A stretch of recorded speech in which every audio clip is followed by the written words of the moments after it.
besties.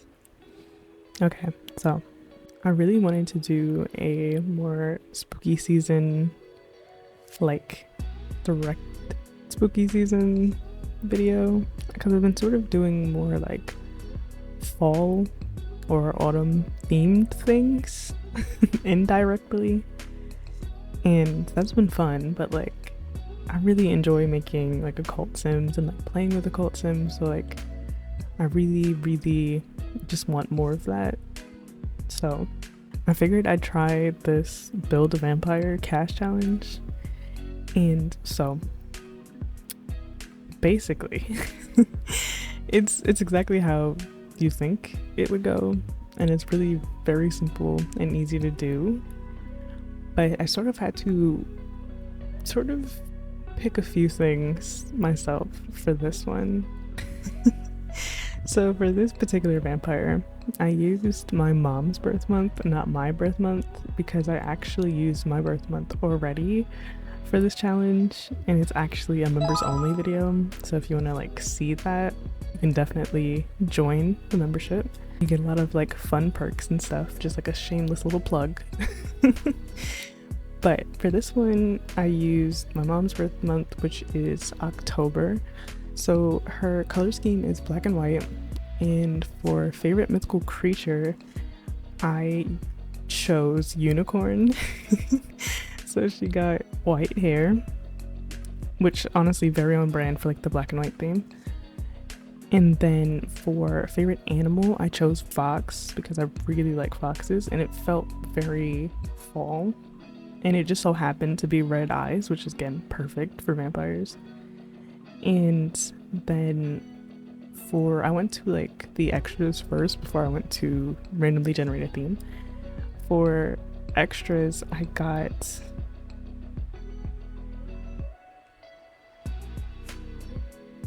cooking. I got cooking because basically for like the extras, I kind of had to choose for myself because there were some things that I just did not have for CAS. Like I don't have any prosthetics. And obviously gaming is my favorite hobby, but like I literally did not have any of those, so I sort of had to like choose that one for myself. And then her theme, actually we got romantic, so I thought she was really cool though.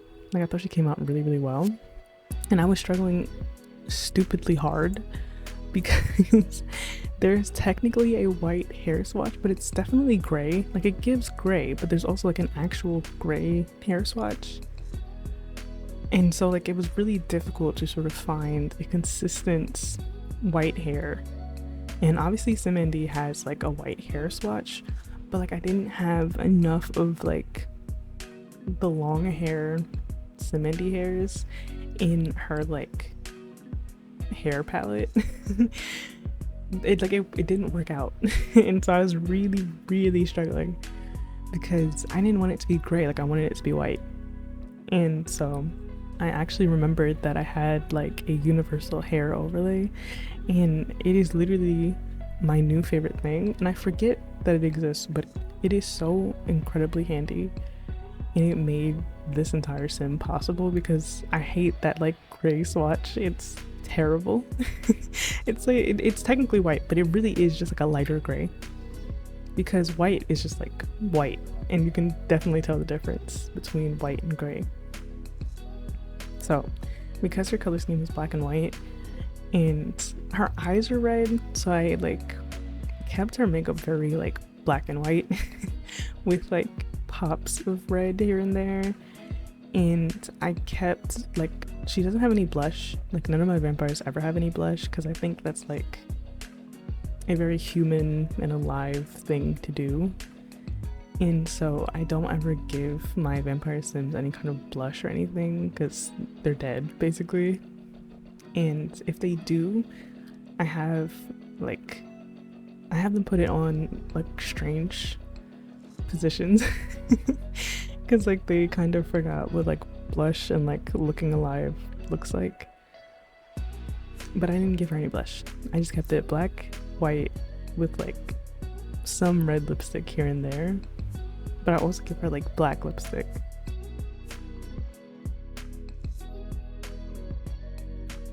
And I actually really like her. I would honestly play with her and maybe even like humanify her, because I think her human form would be so good. And initially I was gonna play around with like a more vintage black and white style, but then I was like, it says romantic. Like I very specifically did not get any of like the eras. And when I like randomly generated a number, I literally got romantic. So I was trying to think of like what that meant to me and how I would represent that. I think I did okay. I really like her actually. So I think I did more than okay. And so she got scars, right? So for some reason, all of my vampires always generate scarred, them and like the spellcasters. So I made her, like, she has like a ton of scars, but she doesn't have any scars on her arms or like her upper half basically, but she has them on her back and her like stomach and stuff and like everything under. So I sort of made her dress to like hide that. Like anytime she's like outside, like she does not show off any of her scars, because I think she's like a little bit like insecure about them, because I think that she takes like a lot of pride, maybe even too much pride in like her appearance. And I feel like all vampires are kind of vain anyway. It's just like sort of what they are. Like, because if you had to live with yourself for like centuries, like surely you'd get overly vain. So I think that like she really is particular about like what areas she shows and avoids showing any of like the scarred areas. Honestly, really just due to vanity.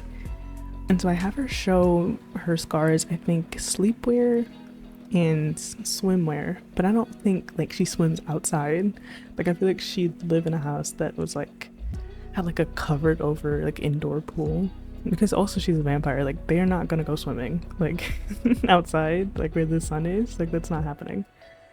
But I assumed that like whoever she lets into her house, obviously she's comfortable with, so like she'd be okay with like being scarred at home but like not outside. And I think that's a really interesting dynamic. And it honestly made for a bit of a challenge for me, because I didn't realize how many things are like short, or like how many things that I wanted to use are like shorter. Because like she has like scars on like her knees, like it's like more towards her knee than like her upper thigh, but there's like so many items of CC that like show like stomach or like thighs, and I never really pay attention to that. So it was definitely a bit of a challenge to work around that. And I actually really, I think it's because of that that I got a bit more like attached to her. Because I love like Sims with like story or intention and like quirks and stuff like that. Just it makes for a more meaningful character basically, because that's essentially what they are. And I was going to attempt to give her like a longer swimwear outfit, but it didn't work out, because you could still like see it. Because like there was scars on like her stomach and her back, and like no matter what, like those were gonna be sort of out, and if those weren't out then like the ones on her legs were, so it was just sort of like too chaotic. And I was like, you know what, she swims at home, like that's it. But I really enjoyed having to do like black and white. I really love black and white, and I love how dynamic that kind of a color scheme can be, because you can do anything as long as it's black and white. And you can like explore a lot of different styles through black and white.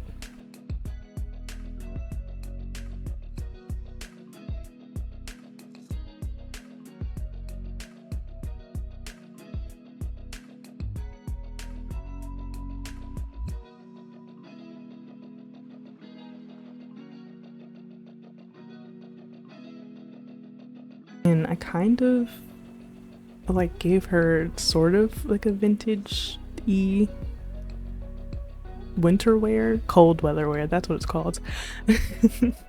And I love it. I love it so much, actually. I love the little like scarf. I think it's so good. Like, I think this is actually my like second favorite outfit of hers. And I do enjoy her everyday wear a lot, actually. And I made her a high maintenance music lover and perfectionist, and I wanted her to be a celebrity because, again, I feel like that works for her, you know. Maybe she like plays like the violin, or like if we had like the harp in Sims, I feel like she would play the harp. Like, she just gives that vibe, you know. Low-key, I honestly wish we had more like instruments in general, because we simply don't have enough right now.